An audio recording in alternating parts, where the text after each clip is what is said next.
Wanita hari ini. Wanita hari ini bijak mengatur, mengurus mata wantanya. Usahawan, ibu, istri, permaisuri. Wanita hari ini di zaman modern masih kekalkan adatnya. Dihormati, disayangi, disanjungi.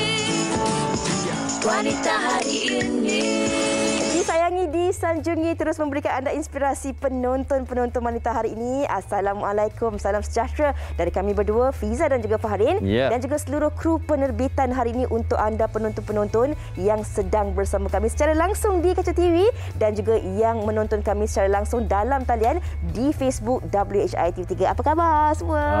Yang berada dalam talian tu kan. Okey, terus bersama dengan kami dan terus berikan komen anda, pendapat anda bersama dengan kami di sini. Okey, baik, hari ini hari Khamis 14 April 12 Ramadan. Bila Ramadannya setiap kali nak sebut tarikh tu mesti kita sebut kan. Awak tanya Syifa tadi kan, berapa Ramadan kan? Sebenarnya bukan apa, kadang-kadang kita nak kira dah berapa hari, tapi itulah dia, pejam selit dah 12 hari kita berpuasa. Berapa hari punting? Saya tak pernah punting. Alhamdulillah.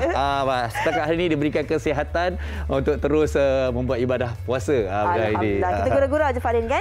Dan saya kira di kesempatan ini juga, di sepanjang bulan Ramadan ini, ramai dalam kalangan kita ini berharap agar kita terus diberikan kesihatan yang baik, agar terus kita dapat sama-sama melakukan amal ibadah kita dan kita juga dapat membantu insan-insan yang memerlukan. Betul. Sebab ada juga dalam kalangan kita ini yang ketika ini dalam keadaan kesakitan, kesukaran dan sebagainya, yang mana mereka juga mungkin memerlukan bantuan darah dan sebagainya. Sebab kalau kita lihat daripada tempoh PKP yang lalu, memang banyak sebenarnya kempen-kempen derma darah dianjurkan kerana ramai dalam kalangan individu dan juga hospital yang memerlukan bekalan darah ini, dan ini juga anda boleh lakukan bersempena dengan bulan Ramadan ini untuk kita sertai kempen menderma darah ini.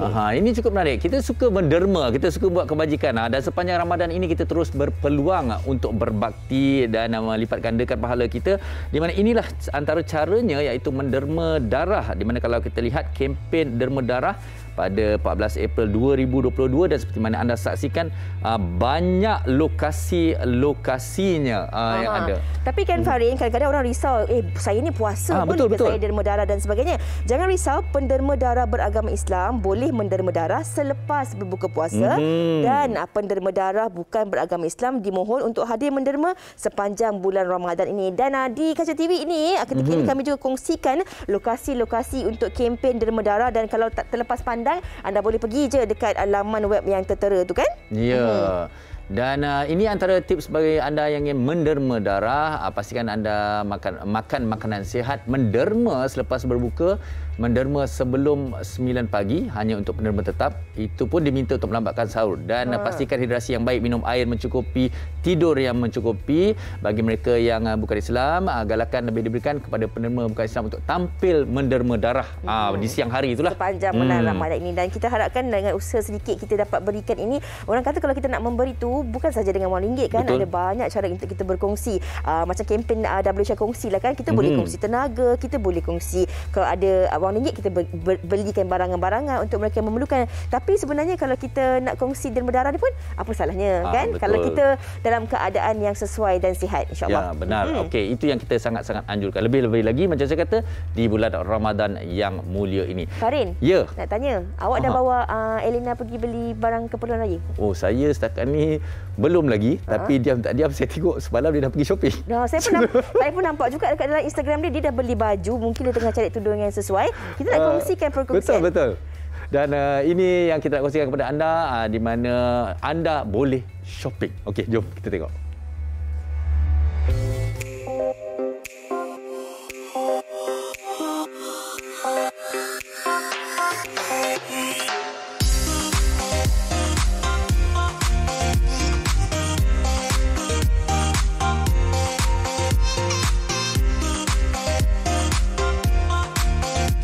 Alhamdulillah hari ini saya dapat memenuhi impian saya untuk kolaborasi tudung bersama Asha Karin AKXZZ. Alhamdulillah dapat keluarkan 4 jenis koleksi, iaitu velour, cempaka, mawar dan camellia. Kita punya design simple but elegant.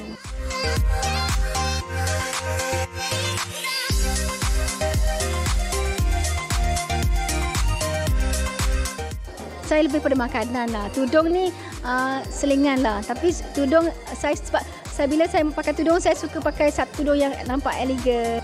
Sebab saya rasa tahun ni kita boleh beraya. Jadi semua orang mesti nak tukar-tukar baju, tukar-tukar tudung. That's why kita keluarkan tudung macam ni.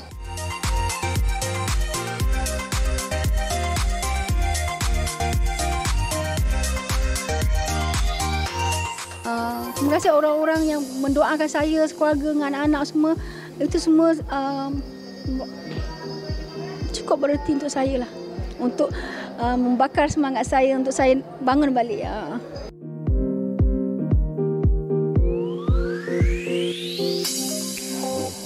Okey, itu dia tadi perkongsian yang sempat dikongsikan yang dirakamkan oleh rakan kita Ain.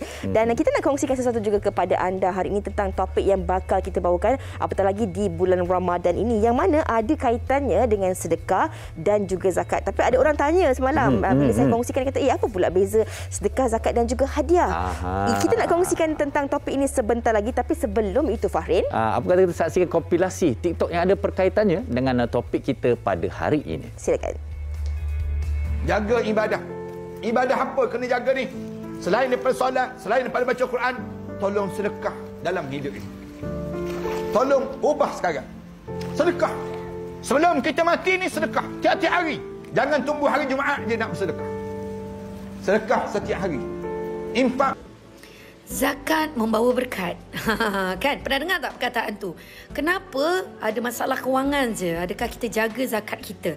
Okay, syarat zakat ada 6 kan? Yang pertama adalah Islam, yang kedua merdeka, yang ketiga cukup haul, yang keempat cukup nisab, yang kelima pemilikan yang sempurna, dan yang keenam harta yang berkembang. So kita kena cek setiap bulan kita jana pendapatan kita, adakah kita buat kiraan zakat kita.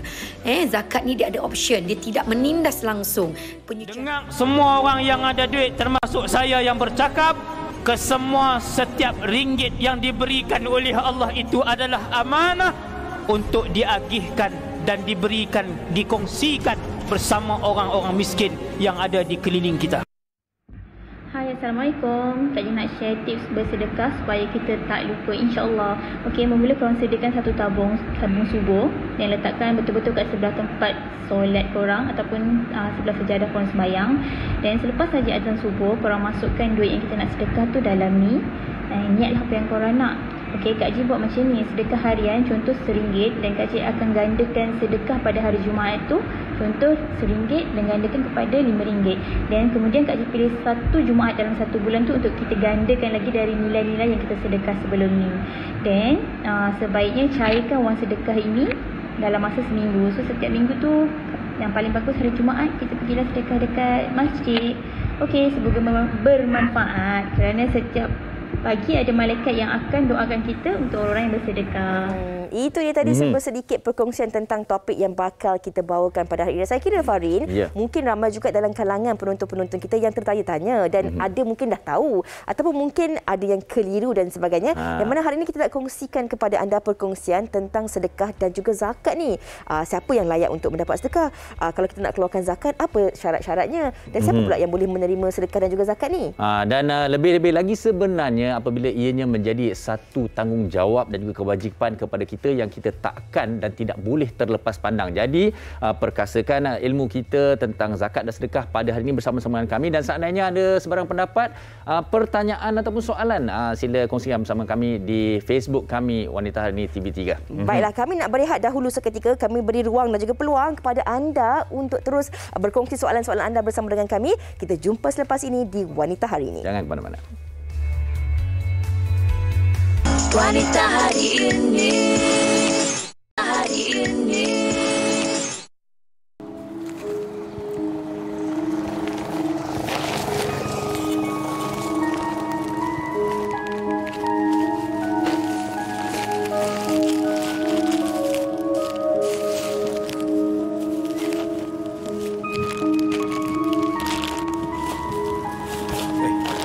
La ilaha illallah, nak. Kenapa tu nak? Tak, barang-barang Acik ni. Kenapa? Ya Allah, kenapa kau tu susah payah sangat nak jaga barang Acik ni? Kau letak aje situ tadi. Ni Acik bawa barang-barang ni hari-hari. Berat ni, Cik. Dah biasa, tak kisah. Abang sini beg tu. Dalam sehari, Cik, berapa keuntungan yang Cik boleh dapat? Kadang-kadang dapatlah RM20, RM30. Kadang-kadang tu tak dapat langsung. Tapi nasib baiklah bulan puasa ni ada orang berniaga kat sini kan. Cik tolak aja kerepek ni dekat dia orang tu. Dapat untung sikit-sikit jadilah kan. Ya tak je, pandai Cik marketing. Nak hidup, kenalah berusaha kan. Siapa nak tolong kita kalau kita tak tolong diri kita? Nak kau orang, jangan buat pasal. Kita ingat kita susah, rupanya orang lain lagi susah. Nak hidup orang kata ni kena gagahkan jugalah kan. Cik, Acik ambil ni buat belanja, Cik. Apa pula ni, tak payahlah. Kau dah jaga barang Acik, kau bagi Acik duit pula. Kenapa pula ni? Tak apalah, Cik, saya sedekah. Betul ni? Tak apa, Acik baik-baik je. Terima kasih ya. Minta diri tu. Yelah, cepat sikit. Sekarang lambat pula kau nak pergi kerja. Okey, Cik, baik-baik je. Assalamualaikum. Waalaikumsalam.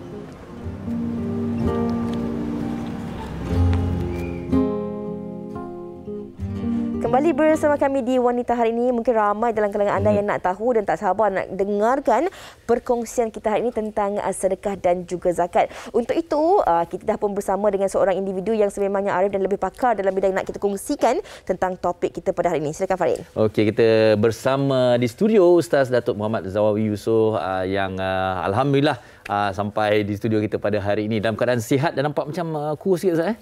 Sekarang dekat Mekah diet. Okey. Mekah makanan Arab hari-hari jadi letih juga. Alhamdulillah. Dan kampanye baru pulang saya daripada Tanah Suci Mekah. Sebab dah lama kita tak dapat bersama dengan Datuk Ustaz kerana kesibukan Datuk Ustaz berada di Tanah Suci Mekah kan. Okey Farid, kita nak mulakan topik kita pada hari ini. Baik, Datuk Ustaz, kalau kita lihat sekarang ni zakat dan sedekah, daripada awal tadi kita katakan tentang pelbagai kekeliruan, makin salah faham dan juga tentang perbezaan keutamaan yang ramai lagi masih perlu tahu. Jadi mungkin Ustaz boleh rungkaikan untuk pembukaan ini.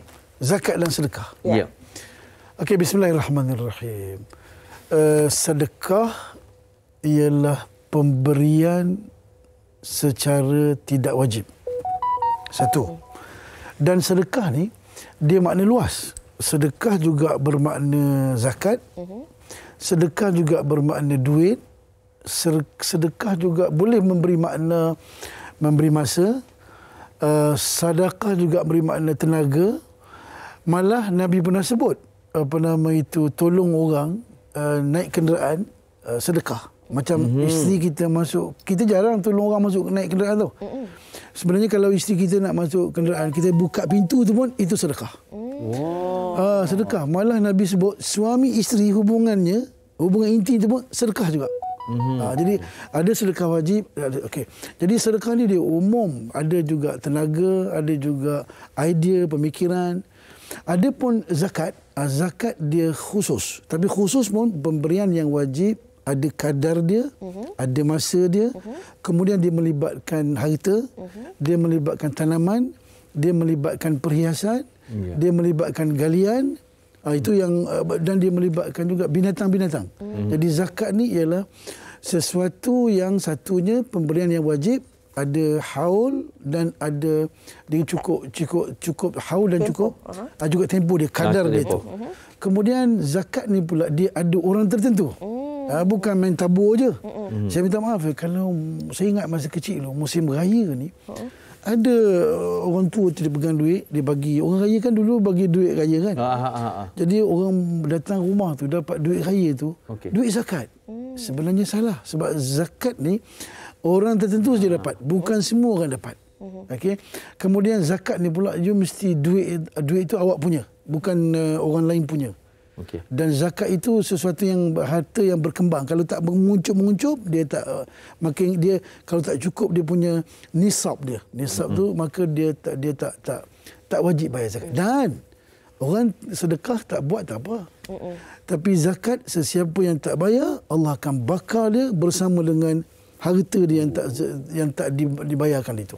Itu dah memang termasuk dalam rukun Islam dan juga wajib. Ya, Zakat wajib. Ini yang Ustaz katakan tadi. Zakat tu ada perbezaan dengan sedekah. Sedekah tu kita boleh bagi dalam bentuk apa saja. Kemudian zakat itu ada orang-orang tertentu macam ada amilnya, kemudian ada tempohnya, ada nisab dan sebagainya. Tapi Ustaz, kadang-kadang ramai juga dalam kalangan kita ni keliru. Macam Ustaz katakan tadi lah, kalau dia bagi jumpa orang, dia kata, oh saya nak sampaikan zakat saya nak berikan sedekah saya. Tapi macam mana kita nak bezakan ni sebenarnya antara sedekah tu pun sendiri dengan hadiah? Contoh orang kata sedekah bagi ke orang yang kurang berkemampuan. Contoh saya nak bagi barang kepada Ustaz dan Farin, itu dikategorikan sebagai hadiah. Macam mana kita nak faham tu? Kalau duit zakat, kalau kita memberi kepada orang yang bukan berhak dapat, maka dia masih belum tak bayar zakat. Okey. Duit yang dia bagi tu bertukar menjadi sedekah biasa, hadiah. Jadi dia kena qada balik. Contohnya dia ada 500 dia kena bayar, antaranya dia bagi pada orang tak layak. Jadi 500 tu dia kena bayar balik, qada balik bagi pada orang yang berhak dapat zakat. Dan yang keduanya, kita wajib tahu zakat ni kita ada amil, kita ada pusat zakat. Yang pusat zakat ni kadang-kadang orang nak bagi sendiri tak apalah, you ada. Tapi yang paling special, pusat zakat ni dia akan menguruskan kepada orang yang satu orang, lepas tu dia punya dimensi itu dapat semua kepada fisabilillah, pada sekolah, pada kolej, pada pelajar, pada kesihatan, semua sekali. Jadi kita kena bagi kepada orang yang berhak mengagihkannya supaya lebih teratur dan mendapat sasarannya. Cuma kita boleh bagi juga zakat kalau peribadi kita kepada orang dekat kita yang susah, yang kadang-kadang tak sampai kat dia. Jabatan agama tak tahu dia pun malu nak cerita kat orang, maka yang tu kita boleh bagi personal, boleh duit zakat. Okey Ustaz, ayat ini yang menarik sebenarnya. Ada antara soalan lazim yang saya terjumpa lah mengenai zakat ni. Pertama, wajib ke, macam tadi mungkin Ustaz dah sedikit menjawab, tapi boleh penjelaskan lagi. Wajib ke kita melalui lembaga zakat? Yang saya faham, perlu kerana mereka ada orang-orang yang mereka dah patut bagi dan untuk diberikan zakat itu. Tapi ada juga yang kata, dia nak kira sendiri. Dia buat zakat dia sendiri dan tidak melalui lembaga zakat dan sebagainya. Boleh ke tak boleh ni? Dia buat kira-kira dia sendiri. Sebenarnya dari sudut fiqah, kita wajib zakat. Tapi zakat ni dia perlukan ada pengurusan. Jadi pengurusan tu kita seorang mungkinlah you boleh bagi keluarga yang dekat, tapi bila dah dikumpulkan jumlah yang banyak, maka dia kena ada Baitul Mal. Baitul Mal itu pengurusan itu pihak kerajaan, ulul amri. Jadi ulul amri dia punya perbelanjaan dia berbeza dengan perbelanjaan peribadi. Jadi kita sewajibnya bayar zakat melalui. Dan kalau anda bayar dengan jumlah yang besar, boleh pelepasan itu kan, itu satu keuntungan. Dan yang keduanya dia punya pengagihan dia tu. So, cuma kita yang tak nak bagi pusat zakat pun tak kenal, kemudian duit pun baru lebih, kemudian depan kita ada yang runcit, boleh kita buat sikit-sikit. Tapi yang besar-besar elok kepada pusat zakat, macam sebut tadi, lebih teratur. Saya suka apa yang Ustaz kongsi. Sebab satu poin penting sebab ada orang dia bila duit lebih, kemudian dia agih yang tak teratur tu, kadang-kadang bukan sasaran dia. Maksud saya kadar tadi dan orang tu tak sempurna zakat kita, maka kita dalam diam-diam kita belum sempurna zakat, dah bayar tapi belum sempurna. Itu bahaya. Dan kebiasaannya Ustaz dan juga Farin, kalau kita bayar zakat fitrah, contohnya bulan puasa ni kita nak kaitkan zakat fitrah, ada akadnya. Betul tak Ustaz? Ada akad. Jadi kita yakin bahawa dah selesailah sekurang-kurangnya tanggungjawab kita tu, kerana kita dah memberinya kepada orang sempurna. Kan? Okey, kita banyak lagi nak kita kongsikan bersama dengan Ustaz. Contohnya bagi orang yang nak bersedekah ni tapi mereka ada hutang kepada orang lain yang tak lagi dibayar. Hutang belum bayar tapi mereka nak bagi sedekah.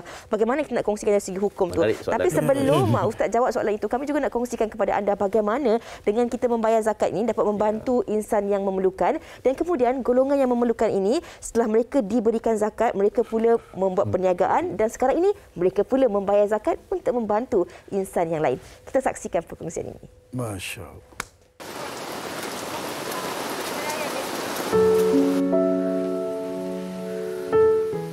Ibarat kais pagi makan pagi, kais petang makan petang. Itulah nasib yang pernah dilalui seorang ibu tunggal berusia 42 tahun, Hafizawati Ahmad, yang sebelum ini mengharungi pelbagai ranjau dan kepayahan dalam kehidupannya.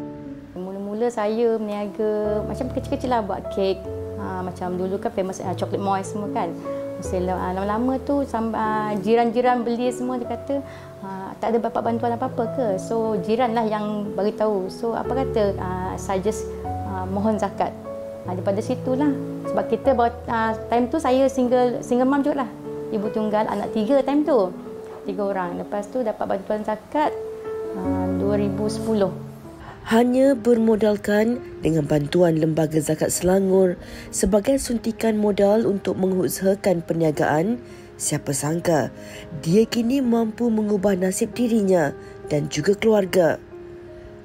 Mengusahakan perniagaan menjual kek lapis Sarawak, kuih muih serta lauk pauk di gerai jualannya yang terletak di Bandar Puteri Puchong, dia tidak pernah menjadikan kemiskinan sebagai alasan untuk tidak berjaya. Pertama usahalah. Yang kedua tu kita yakin pada diri kita sendiri yang kita mampu buat. Sampai bila kita nak mengharapkan orang lain bantu kan. So macam mana sekalipun titik nadi kita sendiri usaha. Lepas tu kena yakin diri kita tu je. Bagi saya lah, yakin tu penting. Walaupun susah macam mana sekalipun, nak cari duit, nak cari rezeki, satu je contohlah. Akak bagi contoh, saya bagi contoh. So, okey. Contoh base saya buat kek. So kalau kek tu tak jalan, kita buat benda lain. Contoh buat lauk, macam sekarang kita buat lauk. So dalam masa sama kita cari side income yang lain berbeza daripada apa yang kita buat sekarang. Daripada situlah. Bersyukur dengan segala kemudahan yang diterima, jelasnya dia kini telah diisytiharkan keluar dari senarai asnaf sekaligus mampu berdiri di kaki sendiri dan tidak lagi bergantung harap kepada bantuan semata-mata. Jangan ada putus asa lah. Macam mana kita jatuh sekalipun, kita kena pelan-pelan orang kata merangkak. Kalau kita dah tak boleh merangkak, kita berjalan pelan-pelan sampai kita jumpa apa yang kita rasa kita dah boleh mampu kita buat. Itulah. Rezeki tidak datang bergolek. Atas tekad dan ketabahannya, tangan yang dahulu berada di bawah meminta bantuan, ternyata kini mampu menghulurkan zakat sebagai bukti kejayaan dan membantu mereka yang memerlukan. Jangan lupa, yang penting zakat tu kena bayar. Sebab akak pernah bayar zakat waktu dulu, waktu akak pernah jadi asnaf tu. Bayar zakat hari ni, dalam masa tak sampai 10 minit. Rezeki Allah bagi tu, customer call. Nak order banyak kek kan. Tu macam 3 kali ganda daripada kita bayar zakat tu. So untuk yang di luar sana tu, bayarlah zakat. InsyaAllah Allah balas serta-merta. Itu yang akak boleh mampu cakap lah.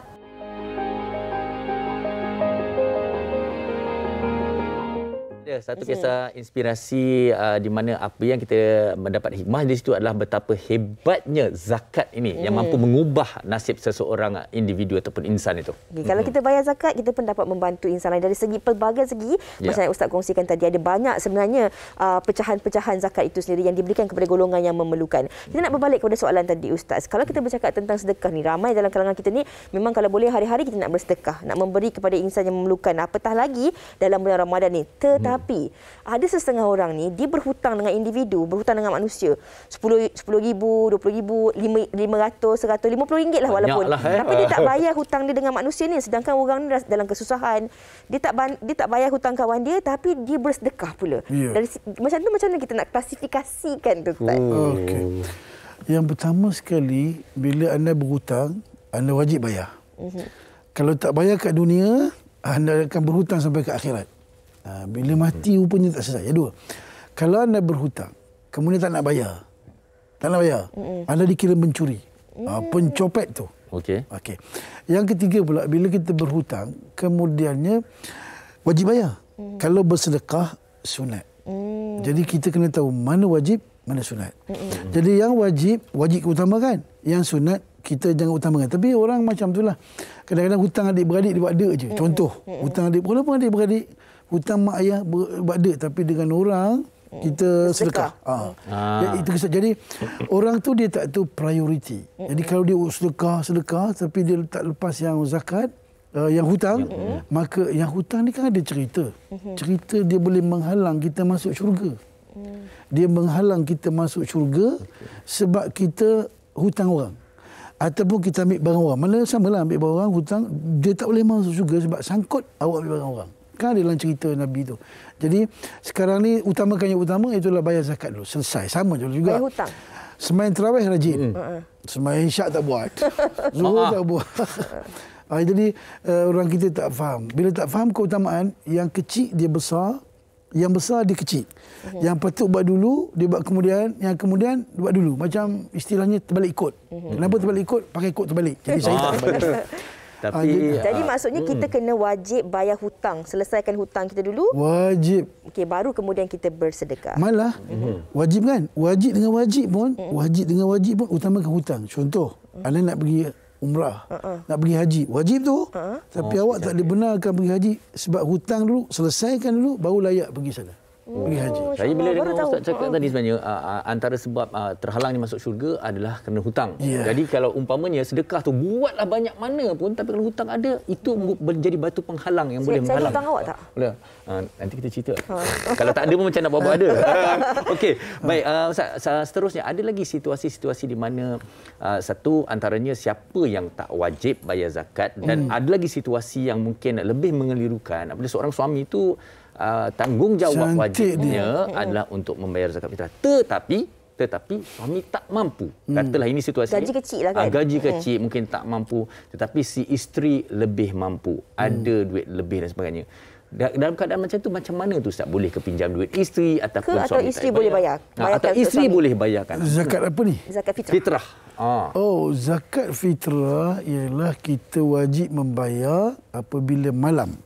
Malam sampai pagi esok, sebelum naik matahari tu kita ada duit lebih dari sudut makanan kita. Okey. Jadi saya rasa maknanya kalau malam ni esok sebelum masuk Aidilfitri tu kita orang mari tak ada scaping. Satu kupang pun tak ada, anda tak wajib bayar. Okey. Langsung duit tak ada. Habis pokai semua langsung tak ada duit. Contohlah anda pergi Mekah, contoh duit banyak, tiba-tiba malam tu hilang duit, kena curi, satu sen pun tak ada, anda tak wajib bayar. Okey, cuma zakat harta. Zakat harta nampak sikit kan? Sebab zakat harta contoh suami miskin. Duit tak ada, tak kerja. Isteri bekerja. Bila isteri wajib bayar zakat. Boleh tak isteri bayar zakat kat suami? Boleh ke tak boleh? Boleh ke tak boleh? Itu ada 3 pendapat. Okey. Yang pertama sekali, pendapat Imam Abu Hanifah, dia kata tak boleh. Suami isteri boleh bayar zakat tapi tak boleh bayar kat suami. Pendapat pertama. Kenapa tak boleh? Sebab bila bayar zakat kat suami, benda tu tidak jadi, zakat tak jadi. Kenapa? Bila bayar kat suami, duit tu suami dapat duit, dia tak bayar nafkah. So dapat zakat, dia pun bayar kat isteri balik. Jadi duit itu pusing balik kepada orang yang mengeluarkan zakat. Itu pendapat pertamalah. Pendapat pertama mengatakan tak boleh. Yang kedua ada pendapat kata boleh. Suami boleh bagi pada isteri zakat, boleh. Tapi dengan syarat suami belanja duit jangan bagi kepada isteri. Contohnya dia beli baju dia bayar kereta dia, bayar rumah dia. Tapi untuk manfaat isteri bagi nafkah kan suami wajib bagi nafkah. Maka hukumnya belanja bukan untuk suami, bukan untuk isteri yang memberi nafkah. Memberi zakat tu.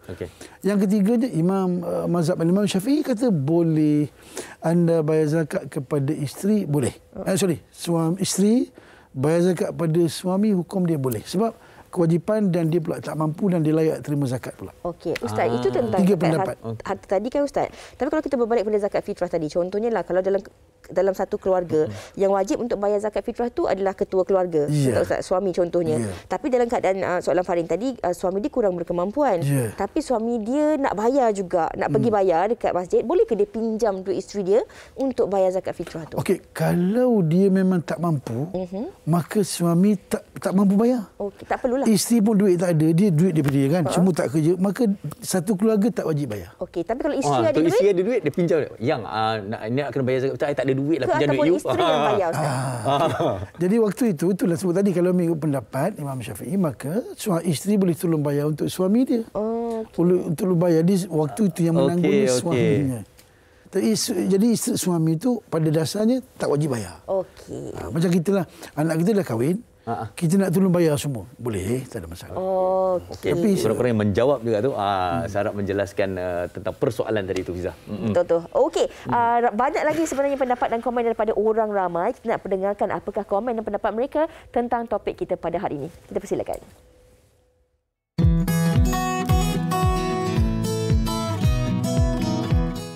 Assalamualaikum Ustaz, saya ada satu soalan. Sekiranya saya ada banyak peninggalan barang kemas dari arwah ibu, perlu ke saya zakatkan dan bagaimana cara penyeraan? Terima kasih Ustaz. Assalamualaikum Ustaz. Saya ada satu soalan. Jika ibu bapa berstatus asnaf, siapa yang wajib membayar zakat? Assalamualaikum. Saya ada satu pertanyaan. Apakah perbezaan zakat dan sedekah, Ustaz? Saya nak tanya, boleh tak jelaskan perbezaan zakat yang ada? Terima kasih. Okey, itu dia tadi antara soalan-soalan yang ditanyakan oleh penonton kita. Ada beberapa soalan tu sebenarnya dah pun dijawab oleh Ustaz dari awal tadi. Ustaz, mungkin secara dasarnya ataupun secara orang kata umumnya lah Ustaz kan, bagaimana kita nak perjelaskan kepada penonton-penonton kita. Ada soalan-soalan yang tanya tentang macam perlu tak kita bayar zakat barang kemas, perlu ke kita bayar zakat harta, macam Ustaz kongsikan tadi. Okey, sebenarnya zakat ni kan, satunya makna zakat membersih.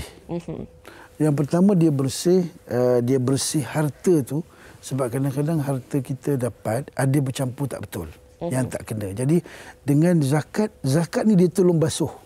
Jadi sama ada harta zakat perniagaan, zakat binatang, barang kemas yang sombong kita, duit haram tu dengan kita keluar zakat pada orang tertentu, dia membersih. Yang kedua, zakat juga dia menyubur. Zakat ni betul-betul macam pokok kita taruh semai, baja. Baja. Itu yang kita sebut sebenarnya Allah malaikat. Ini sesuatu. Sebenarnya ada orang kita sebut sedekah pagi. Sedekah subuh. Sebenarnya sedekah subuh ni tak ada. Cuma yang maksud sedekah subuh tu awak bersegera sedekah. Bukan maknanya awak tak boleh. Kalau awak sedekah pukul 8 pagi, 10 pagi. Lain sikit dengan yang subuh. Adakah itu nama hadis Nabi sebut siapa berpagi-pagi maknanya awal-awal. Bukan mesti subuh. So kalau anda sedekah pukul 10 ke, pukul 3 ke, dia panggil sedekah juga tu. Jadi ada malaikat yang mendoakan khusus supaya harta kita bertambah. Dan doa malaikat tak ditolak. Dan malaikat pula berdoa, orang yang tak bayar zakat ni rosak harta dia. Sebab tu kadang-kadang kita duit tak kurang tapi kereta rosak. Tadi saya punya bateri tiba-tiba mati. Wallahualam. Ada sakit sana, ada kecuriannya, ada kebakarannya, ada kehilangannya. Cara dia keluar tu. Itu pun satu perkara. Jadi zakat sebenarnya macam tadi. Yang tadi siapa tu? Zakat yang paling special ialah kita nak bagi ilmu pada orang. Bukan nak bagi duit semata. Sebab kalau anda bagi duit saja, dia akan habis. Macam institusi zakat, dia buka sekolah, buka college. Yang itu dia bagi ilmu. Bila bagi ilmu macam pepatah sebut, you bagi ikan kat dia, dia makan. Tapi kalau you ajar dia cari ikan, bagi joran kat dia, bagi kain, dia tahu mencari. Jadi sebab itulah zakat ni kalau di Mesir dulu zakat di Universiti Al-Azhar tu orang belajar free sebab zakat. Saya pernah belajar kat Mesir. Anda tahu berapa yuran setahun? Yuran setahun saya lebih kurang RM1 aja. Setahun. Setahun RM1. Dan saya pernah pergi makan tengah hari. Seminggu saya bayar 20 sen. 20 sen makan tengah hari dengan daging, dengan ayam. So nak ceritanya, dia pernah menjadi satu kerajaan besar, duit sehingga cawangan universiti cukup banyak sebab zakat, sedekah dan wakaf. Special. Ini yang kita perlu tahu sebenarnya Ustaz kan. Kita perlu cakna, kita kena ambil tahu apa perbezaan antara sedekah, antara zakat, antara wakaf tadi Ustaz sebutkan tadi kan, supaya kita ni kalau kita tak berapa arif, kita boleh rujuk kepada orang yang lebih ahlinya dan kemudian kita boleh pergi rujuk juga kepada pusat zakat. Betul tak Farid? Okey, baik. Ini ada satu soalan di Facebook ni Ustaz. Okey, sekejap. Kalau kita tengok, Assalamualaikum Ustaz dan kru-kru, bolehkah zakat harta diberi pada anak atau saudara mara yang susah, yang memerlukan bantuan seperti sakit, memerlukan wang yang seperti sakit yang memerlukan wang yang banyak? mohon pencerahan. Mungkin sedikit sebanyak tadi ringkas kita dah jawab, tapi mungkin kita boleh perjelaskan lagi. Zakat harta diberi pada mereka yang susah, yang perlukan bantuan seperti sakit dan sebagainya. Adakah itu dikira zakat atau sedekah? Okay. Sebenarnya zakat ini yang pertama sekali diberikan kepada orang miskin. Yang kedua, kita tak boleh bagi zakat orang bawah tanggungan kita. Okey. Contohnya kita ada anak kecil-kecil 10 orang, duit ada, daripada aku bagi ke orang, baik aku bagi anak-anak. Tak boleh. Sebab itu di bawah tanggungan kita. Dan juga kita tak boleh bagi zakat kepada orang bernama ibu kita. Tapi kalau adik-beradik kita sudah besar. Saya ada adik, saya ada abang. Kalau anak saya tak boleh bagi zakat. Tapi kalau kita ada 4, 5, 10 beradik, dah besar-besar, dia ada tanggung, kemudian dia susah, dia miskin. Dia adalah berhak bagi zakat kepada beliau. Yang susah itu malah memberi zakat pada keluarga yang susah, yang dekat itu lebih utama daripada bagi pada yang jauh-jauh. Jadi kalau kita tahu contohnya keluarga kita sakit, dia tu keluarga kita boleh peruntukkan zakat untuk beliau merawat, sakit, nak belajar, masuk universiti, apa-apa yang diperlukan duit. Ustaz, tapi kalau katalah contoh kan kita ada rezeki yang lebih, Ustaz kita ada rezeki yang lebih, tapi kita juga ada ahli keluarga yang tak sihat. Kita ada orang yang dekat, orang kata sedekah tu bermula dengan insan-insan yang paling hampir dengan kita, ahli keluarga kita, kemudian jiran-jiran kita, baru orang yang sahabat dan orang yang jauh dengan kita, Ustaz kan. Jadi kan Ustaz, kalau kata kita ada duit lebih, kita dah bayar zakat kita ni di pusat zakat, tetapi kita nampak pula ada orang-orang yang memerlukan ni. Bolehkah kita, bagaimana kita nak beri zakat? Adakah kita itu masih dikira sebagai zakat, ataupun sebenarnya kita boleh beri sedekah je kepada mereka? Yalah, zakat ni ada peruntukan dia khusus. Contohnya 2.5%. So bila anda dah bayar dah zakat, kemudian baru teringat keluarga kita. Okey, kalau zakat bagus, pusat zakat dia ada wakalah. Wakalah ni bila you bayar kat dia, you boleh minta 20% untuk you agih sendiri. Itu zakat Selangor ada, zakat lain pun ada macam tu. So daripada 20% yang ambil itu, you boleh bagi kepada tadi lah. Kalau jumpa keluarga, you boleh bagi kat dia. Ataupun dah bagi dah. Bila dah bagi dah, kemudian habis dah peruntukan. Cuma ada orang sakit. Sebenarnya kalau siapa-siapa nak kaya, cara nak kaya ialah memberi. Cara nak kaya, you memberi. Sebab saya ada pengalaman, siapa-siapa ada pengalaman, dia satu memberi, yang keduanya dia akan bagi nilai tambah yang luar biasa. Sebab sedekah dia akan masuk sedekah. As-sadaqah tudfi'ul bala. Sedekah dia boleh menghalang bala. Sebab tu kalau isteri nak bersalin, suami kena tolong sedekah sebelum bersalin tu. Sedekah. Kalau nak buat operation, sedekah dulu. Sedekah duit. Malah ulama dulu nak pergi musafir, dia sedekah juga. Kadang-kadang bukan sedekah pada orang, sedekah pada binatang. Bagi makan kucing, bagi makan burung. Itu sedekah supaya sedekah menjaga kita. Saya ingat pesan Ustaz beberapa tahun dulu ketika arwah kakak saya sakit di hospital. Saya minta Ustaz tolong doakan dan sebagainya. Ustaz minta saya bersedekah untuk orang yang sedang sakit. Satu lagi, bagus. Satu lagi, Nabi sebut, dawu mardhakum bisadaqah. Nabi kata, rawatilah penyakit kamu dengan sedekah. So kalau contoh, dia ada Ibnu Mubarak, kawan dia sakit lutut. Maka dia pun sedekah duit, dia buat satu telaga tu disedekah pada orang, niat sedekah tu untuk merawat, maka sembuh. Jadi itu Nabi sebut. Jadi rupanya obat kita yang pertama, jumpa doktor. Ada obat. Salah satu obat kita ialah dengan bersedekah. Dia merawat, sebab Allah kan boleh menggerakkan alam, matahari, hidup, memati, menyembuh satu benda kecil bagi Allah Ta'ala. Jadi gunakan sedekah untuk menyembuh penyakit apa. Terutama sekali penyakit hati, penyakit kedekut bulan Ramadan ni. InsyaAllah. Jadi di bulan Ramadan ni, mungkin ramai juga dalam kalangan anda penonton yang berlumba-lumba untuk menyampaikan sedekah. Tapi sebelum tu pastikan seperti apa yang Ustaz katakan tadi, yang wajib tu, kalau anda berhutang dengan orang lain, selesaikan hutang dahulu, barulah kemudian anda berikan sedekah itu. Dan sebenarnya kita juga anjurkan kepada mereka untuk berzakat, pergilah kepada pihak yang boleh menguruskannya bagi pihak kita. Jadi sekali lagi, walaupun ringkas, padat, tapi kita harap ini telah memberikan manfaat yang cukup cukup baik buat kita di bulan Ramadan ini. Terima kasih kepada Ustaz Datuk Muhammad Zawawi Yusof kerana bersama dengan kita pada hari ini untuk topik sedekah dan zakat. Ya, insya-Allah kita harapkan daripada perkongsian yang telah pun diberikan oleh Ustaz tadi, sedikit sebanyak dapat memberi manfaat, membuka mata dan juga minda kita penerangan dan juga pencerahan tentang apa perbezaan antara sedekah dan juga zakat, siapa yang wajib membayarnya, golongan mana yang harus kita berikan dan kepada siapa boleh kita berikan zakat itu. Kita nak berehat dahulu seketika. Sekembalinya nanti akan terus bersama Fahrin dalam segmen Tajaan. Jadi yang hutang. Wanita hari ini. Hari ini. Terus bersama di Wanita Hari Ini. Dan sebagai seorang wanita, anda juga pastinya di kalangan anda adalah mak-mak. Jadi kita nak beri peluang kepada mak-mak untuk bersembang bersama dengan Similac IntelliPro.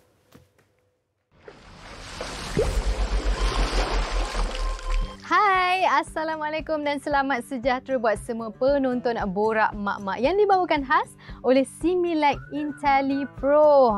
Pejam celik dah puasa dah kita ni. Rasa macam baru je sambut tahun baru kan. Bercakap pasal puasa ni, biasalah kita mak-mak ni dah mula sibuk nak fikir sahur nak masak apa, berbuka menunya apa pula. Tapi bukan kita je, ada yang lagi teruja. Siapa lagi kalau bukan si cilik kita tu? Kita sahur, dia pun nak sahur. Kita berbuka, dia pun nak berbuka. Tapi tengah hari, dia dah minta makanan dah. Tapi tak apa, inilah masanya untuk kita ajak si cilik kita untuk berpuasa buat kali pertama. Jom kita bersama dengan tetamu jemputan kita pada hari ini, Dr. Sazarul Zafirah, pengurus besar kumpulan Mega Klinik Zahran, dan turut bersama kita Aida Su. Assalamualaikum, apa khabar?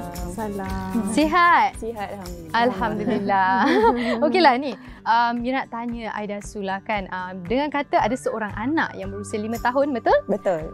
Ni ramai nak tahu macam mana Aida didik anak supaya berpuasa, bermula daripada umur berapa tu? Okey, terima kasih sebab jemput saya. Sama-sama. So, dia berusia 4 tahun, kita dah terapkan, kita dah cerita dengan dia apa itu puasa, apa itu Ramadan dan apa itu Raya. Jadi dia ada idea lah, kenapa kena berpuasa Tadin. Dan pada tahun ni saya dan suami kita sama-samalah akan berpuasa bersama-sama dengan anak sebab dia dah 5 tahun, dia dah faham.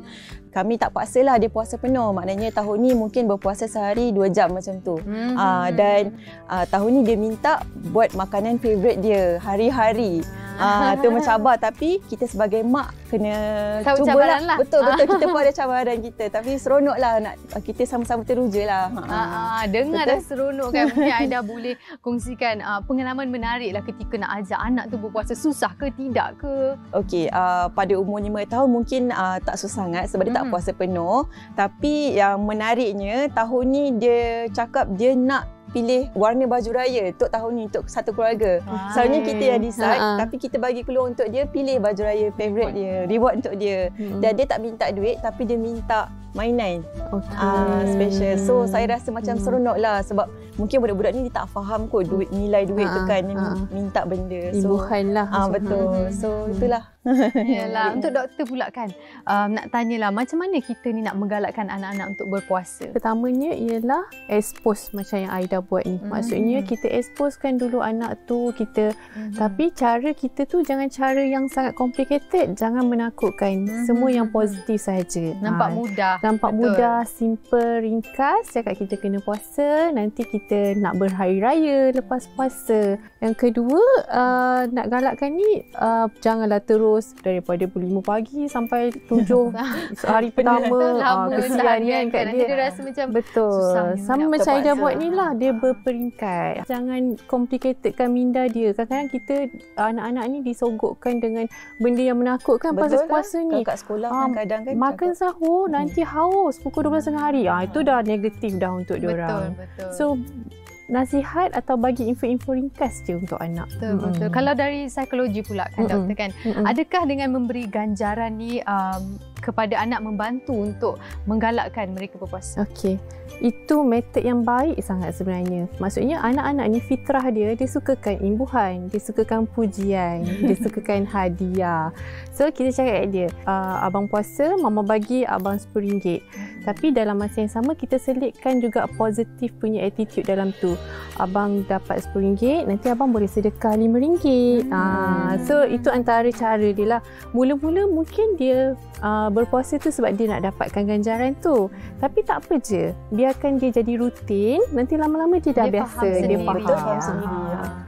Betul. Dan apa pula aktiviti yang boleh dilakukan untuk tarik perhatian anak-anak ni untuk dia lupakan letih berpuasa ni? Yalah, kerana budak kecil kan dia macam-macam alasan nak berpuasa kan. Jadi apa yang boleh doktor kongsikan? Okey. Aktiviti, pastikan aktiviti yang tak menggunakan tenaga. Contohnya, mengaji yang baiklah sebenarnya. Selain daripada tu, drawing. Selain daripada tu, main kad ke dengan dia atau ajak dia menonton televisyen rancangan-rancangan yang berfaedah. So biar dia tak rasa lama sangat nak tunggu berbuka tu kan. Betul. Benda-benda yang tidak menggunakan tenaga tetapi memberi bergerakkan minda dia tu. Kalau tak dia akan baring, tidur. Lagi letih sebenarnya kan. Mami bila nak berbuka ni, Mami dah pukul berapa ni? Mami macam mana ni? Counting kan ni tengok. Ya, kesian kan anak. Betul, kita kena ada aktiviti untuk anak-anak. Itulah dia. Pelbagai tips dan info menarik telah dikongsikan untuk kita tarik minat si cilik untuk belajar berpuasa. Yang penting, jangan desak tapi didik mereka tujuan sebenar berpuasa bukan sebab tak boleh makan dan minum sebab takut mak marah. Jangan lupa, si cilik perlukan nutrisi yang mencukupi ketika berpuasa. Antara pilihan bijak, semestinya Similac IntelliPro. Barulah si cilik kekal semangat dan cergas. Okey, kita dah pun tiba di penghujung rancangan. Terima kasih Aida dan juga doktor kerana sudi hadir. Saya Amira Rosli dan jumpa lagi di episod Borak Mak Mak akan datang. Assalamualaikum. Seronok dengar mak-mak berborak tadi. Sememangnya bulan puasa, bulan Ramadan ni antara cabarannya adalah untuk mendidik anak berpuasa. Okey, baik, ada lagi yang kami ingin kongsikan bersama dengan anda selepas ini, tapi kita berehat terlebih dahulu, jangan ke mana-mana. Wanita hari ini, wanita hari ini. Okay, terus bersama kami di Wanita Hari ini dan masih ada lagi yang kami ingin kongsikan bersama dengan anda. Fiza, silakan. Suka kongsi kan? Okey, yang ini kita nak kongsi kepada anda nak beli Okey Beli. Yang ini Okey Beli membawakan anda siri produk seikhlas hati istimewa yang sesuai untuk pemberian dengan pilihan mencetak nama secara peribadi. Bagi anda boleh dapatkan set hadiah eksklusif ini dari RM99 saja dan raikan keriangan Ramadan dan raya ini dengan pemberian penuh makna. Nak tahu lebih lanjut, boleh terus layari di www.okbeli.com.my untuk dapatkannya sekarang. Farin, awak jangan lupa belikan untuk saya. Okey, insyaAllah. Kita tengok apa kita nak beli ni. Jom kita saksikan. Silakan. Istimewa Ramadan Raya tahun ini. Okey Beli membawakan anda siri produk seikhlas hati istimewa yang sesuai untuk dihadiahkan kepada yang tersayang ataupun untuk diri sendiri dengan pilihan untuk mencetak nama. Juga terdapat pelbagai produk tempatan keluaran usahawan tempatan kita. Layari www.okbeli.com.my sekarang. Okbeli.com.my. Itu mungkin antara inspirasi jugalah kepada anda yang kadang-kadang bulan Ramadan ni nak masuk raya nanti tak tahu nak bawa balik kampung, nak bagi apa dekat ibu ayah ke saudara mara, kakak ipar dua itu kan. Nak balik Kelantan, nak balik Terengganu, nak balik Johor. Awak nak Johor kan? InsyaAllah kesempatan kita baliklah. Tapi kabarnya kali ini trafik akan sedikit luar biasa. Tapi rancang perjalanan anda. Okey, tapi tadi awak cakap dengan saya suka kongsi kan? Ada lagi saya nak kongsi. Okey, sila kongsikan. Saya suka kongsi kerana WHI juga suka berkongsi. Okey, ini mengenai WHI Kongsi. Kami nak mengalu-alukan anda bersama dengan kami dalam inisiatif ini di mana anda boleh membuat sumbangan pelbagai barangan dan juga maupun tenaga, kemahiran dan kalau anda inginkan maklumat lanjut ataupun ingin menyumbang, sila hubungi 0104244511. Ya, kita juga nak ucapkan terima kasih kepada para penyumbang yang terus memberikan barangan kepada kami. Jadi terus hantarkan sumbangan anda di Sepintas TV3. Anda boleh hubungi nombor yang tertera. Ramai yang akan menanti anda di Sri Pentas ini, dan kita akan menerima pelbagai jenis barangan lah. Baju raya boleh, kuih raya boleh. Tapi Farin, kita nak bagi tahu lah juga, kalau nak bagi baju raya tu, kami galakkan anda untuk hubungi kami dahulu, dan kita nak baju raya yang barulah. Dan kita juga insyaAllah akan ke beberapa lokasi hasil daripada sumbangan yang telah pun anda berikan ni, yang mana pada hari Sabtu ni kita akan ke lokasi kita di Pusat Jagaan Orang Tua Al-Ikhlas, di Puchong. Dan pada hari Khamis depan kita juga akan menyantuni mangsa-mangsa banjir terdahulu di Shah Alam. Lokasinya akan kami kongsikan dari masa ke semasa. Jadi penerbit kita Fiza Kamarul kata nak bagi barang kering jangan bagi barang basah. Kalau bagi ikan ke kambing ke daging apa susah kami nak uruskan. Takut dia kena bawa balik. Okey, jadi terus berkongsi di bulan Ramadan ini. Bagi anda yang berada jauh di Kelantan, Terengganu, di Sabah, Sarawak, kalau nak kongsikan dalam pelbagai bentuk dan cara, anda boleh terus hubungi kami. Kami akan bantu anda bagaimana cara untuk anda berkongsi bersama dengan kami di WHI Kongsi untuk kita berikan kepada insan-insan yang memerlukan. Baik, esok kami akan kembali pada hari Jumaat seperti biasa hikayat perkahwinan bersama saya dan juga Fatin Hamimah esok dengan topiknya keberkatan Ramadan.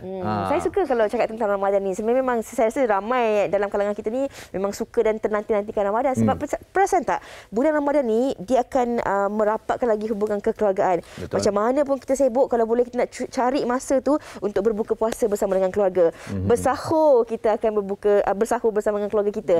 Jadi bagaimana keberkatan Ramadan dalam hikayat perkahwinan ini dapat mengimarahkan lagi hubungan suami isteri, berterawih bersama dan juga hubungan antara kekeluargaan itu sendiri. Betul, sebab antara istimewanya Ramadan apabila setiap apa amal ibadat kebajikan kita itu dilipat gandakan pahalanya daripada sekecil-kecil perkara apatah lagi yang besar. Sebab itu orang kata bila dalam rumah tangganya itu antara lubuk rezeki ataupun lubuk pahala bagi setiap pasangan. Dan esok mungkin kita akan terus bincangkan bagaimana mungkin selama ni kita tak pernah sedar tapi itu mungkin memberikan kita pahala yang berlipat ganda. InsyaAllah. Jadi terus kongsikan komen anda, pendapat anda bersama dengan kami, dan jangan lupa untuk terus bersama-sama kami untuk kempen WHI Kongsi ini bersempena bulan Ramadan ini. Kami mengundurkan diri bagi pihak penerbitan dan juga kru teknikal hari ini, mengucapkan terima kasih banyak-banyak yang sudi bersama kami selama 1 jam di Wanita Hari ini. Selamat terus berpuasa dan selamat berbuka nanti. Assalamualaikum. Jangan lupa bayar zakat.